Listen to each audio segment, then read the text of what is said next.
സ്ലീഹാകാലം 3-ാം ഞായർ. വിശുദ്ധ ലൂക്കായുടെ സുവിശേഷം 9-ാം അധ്യായം 1 മുതൽ 6 വരെയുള്ള വാക്യങ്ങളുടെ വിശകലനം. സ്ലീഹന്മാരെ അയക്കുന്നു.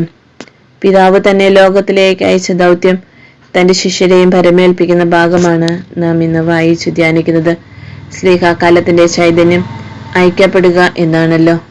യേശു സ്ലീഹന്മാരെ അയച്ചതുപോലെ അയക്കപ്പെടുന്നവരുടെ ജോലി ഇന്ന് നമ്മളാണ് ഏറ്റെടുത്ത് നടപ്പിലാക്കേണ്ടത്. അയക്കപ്പെട്ടവനുണ്ടാകേണ്ട അടിസ്ഥാന ബോധം തന്റെ ശക്തിയും പ്രാബല്യവുമല്ല, ദൈവരാജ്യ ശുശ്രൂഷയുടെ വിജയരഹസ്യം എന്നതാണ്. മറിച്ച് പരിശുദ്ധാത്മാവാണ് അതിനുള്ള ശക്തിയും വിവേകവും നൽകുന്നത്. ഉന്നതങ്ങളിൽ നിന്നുള്ള ശക്തി ലഭിക്കുന്നതുവരെ ജെറുസലേമിൽ ആയിരിക്കുവാനാണല്ലോ വിടവാങ്ങൽ സമയം യേശു ശിഷ്യരോട് ആവശ്യപ്പെടുന്നത്. ലോകത്തിലായിരിക്കുമ്പോൾ തനിക്കുണ്ടായിരുന്ന അതേ അധികാരവും ശക്തിയുമാണ് യേശു അവർക്ക് നൽകുന്നത്. പിശാചുക്കളെ ബഹിഷ്കരിക്കുവാനും രോഗങ്ങൾ സുഖമാക്കാനും സുവിശേഷം പ്രഘോഷിക്കുവാനുമുള്ള 3 അധികാരങ്ങളാണ് അവർക്ക് നൽകപ്പെടുന്നത്. ഇവയാണ് മനുഷ്യൻ കൈയേൽക്കേണ്ട അടിസ്ഥാന അധികാരങ്ങൾ. ലോകത്തിൽ നിന്ന് നമുക്ക് ലഭിക്കുന്ന എല്ലാ അധികാരങ്ങളും ഇതുമായി ബന്ധപ്പെട്ട് നിൽക്കണം. ലോകം നമുക്ക് നൽകുന്ന അധികാരങ്ങൾ ഏറെ ആകർഷണീയവും മധുരതരവുമായിരിക്കും. ലൗകിക മോഹങ്ങളാണ് അതിലെ പ്രധാന അജണ്ട.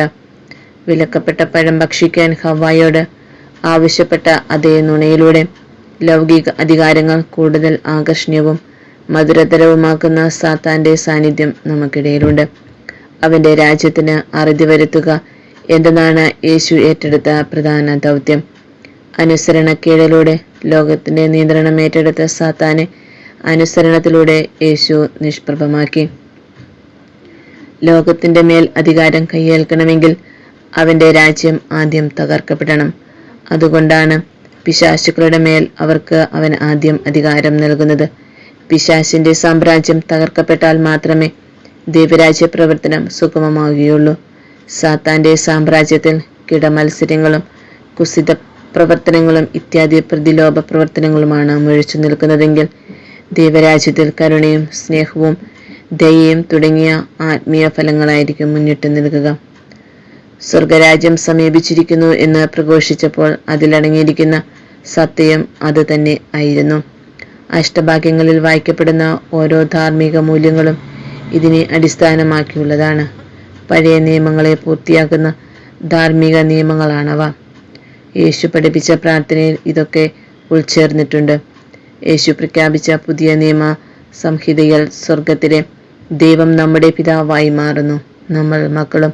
അതിനാൽ എല്ലാറ്റിനുപരിയായി നന്ദി നിറഞ്ഞ ഹൃദയത്തോടെ അവിടുത്തെ നാമം സ്തുതിക്കപ്പെടണം. ഇനി നമ്മുടെ ഇഷ്ടമല്ല, സ്വർഗസ്ഥനായ പിതാവിന്റെ ഇഷ്ടമാണ് നമ്മുടെയും ഇഷ്ടം. അപ്പോൾ ലോകം സ്വർഗമാകും. അവിടെ എല്ലാവരും സഹോദരീ സഹോദരങ്ങളാണ്. അതിനാൽ സർവവും സമമായി വീതിക്കപ്പെടണം. ആർക്കും കൂടുതലുമില്ല, കുറവുമില്ല, ശത്രുക്കളുമില്ല, മിത്രങ്ങൾ മാത്രം. മതത്തിന്റെയും രാഷ്ട്രത്തിന്റെയും മാത്സര്യങ്ങൾക്ക് സ്ഥാനമില്ല. ഇത്തരം കിടമാത്സര്യങ്ങളിലൂടെ നമ്മെ തമ്മിൽ വിഘടിപ്പിക്കാൻ സാത്താൻ പണിപ്പെട്ടുകൊണ്ടിരിക്കും. അതുകൊണ്ടാണ് എല്ലാറ്റിനും ഉടയനായ ദൈവത്തിൽ മാത്രം ആശ്രയം വെച്ചാൽ മതിയെന്ന് ശിഷ്യരെ പഠിപ്പിക്കാൻ വേണ്ടി വടി വേണ്ട, ഭക്ഷണം വേണ്ട, ചെരുപ്പ് വേണ്ട, മടിശീല വേണ്ട, രണ്ടുടുപ്പിന്റെ ആകുലത പോലും വേണ്ട എന്ന് യേശു നിർദ്ദേശം നൽകുന്നത്. ദൈവരാജ്യം അന്വേഷിക്കുന്നവന് ആവശ്യമായിട്ടുള്ളതെല്ലാം ദൈവം സമയാസമയം നൽകും.